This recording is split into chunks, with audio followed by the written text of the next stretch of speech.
Bharatiya Janata party, जिसने अपनी कुशल रणनीति और संगठनात्मक मजबूती के बल पर एक ऐसा आभामंडल तैयार कर लिया है जिसके आगे कमोबेश सभी सियासी दल बौने नजर आते हैं।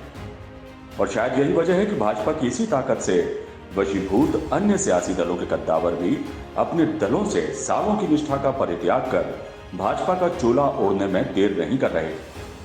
इसके पीछे जाहिर है उनके सियासी निहितार्थ हैं और राजनीतिक भविष्य का सवाल भी। ताजा मिसाल सुरेश पचौरी खुद हैं जो अब भाजपा के हो गए हैं। बहरहाल खबर यह है कि साल 2024 में जनवरी से लेकर अब तक 5,800 नेताओं ने भाजपा का दामन थामा है। गौरतलब है कि साल 2018 में कांग्रेस ने मध्य प्रदेश में जीत का परचम लहराया था और सरकार बनाई थी, लेकिन ज्योतिरादित्य सिंधिया ने पाला बदलकर पूरा पांसा ही पलट दिया था और बीजेपी फिर सत्ता पर काबिज हो गई थी।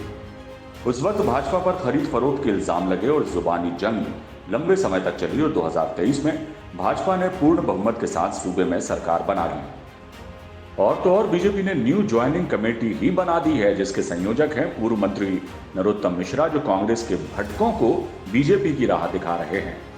भाजपा तो कांग्रेस की सियासी गति को मंथर करने का प्रयास कर ही रही है। कांग्रेस में भी जिसे देखो वही इसी जुगत में है कि कोई तो इशारा हो जाए ताकि हम भी कमल के नयनों में समा जाएं। हालांकि बीजेपी ने भी इसके लिए एक क्राइटेरिया बना रखा है। मसलन अन्य दलों के ऐसे नेताओं को शामिल नहीं किया जाएगा, ऐसे नेता जो पीएम सीएम के खिलाफ विवादित टिप्पणी करते हो, बीजेपी संगठन और नेताओं के खिलाफ विवादित टिप्पणी करते हो, दूसरे दल के किसी नेता का आपराधिक रिकॉर्ड हो। दो कैटेगरी के नेताओं की ज्वाइनिंग होती है। दूसरे दल से पहली बार बीजेपी में आने वाले नेता को ज्वाइनिंग मिलती है।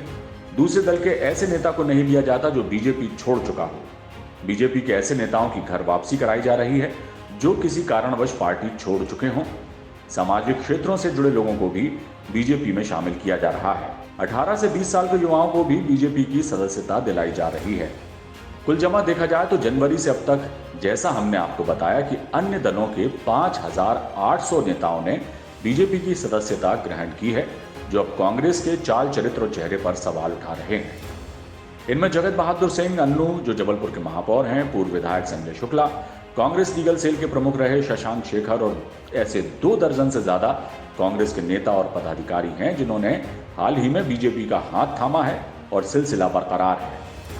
अब ये कहना कि कांग्रेस को अपना खेमा खाली होने से बचाने के लिए चिंतन मंथन करना होगा, तो अब वो वक्त उसके हाथ से जाता जा रहा है। सवाल यही है कि शनह शनह जिस तरह कांग्रेस नेतृत्व विहीन हो चली है, ऐसे में चुनाव के वक्त पार्टी का झंडा बुलंद करने वाले कार्यकर्ताओं का मनोबल किस तरह कांग्रेस बनाए रख पाएगी।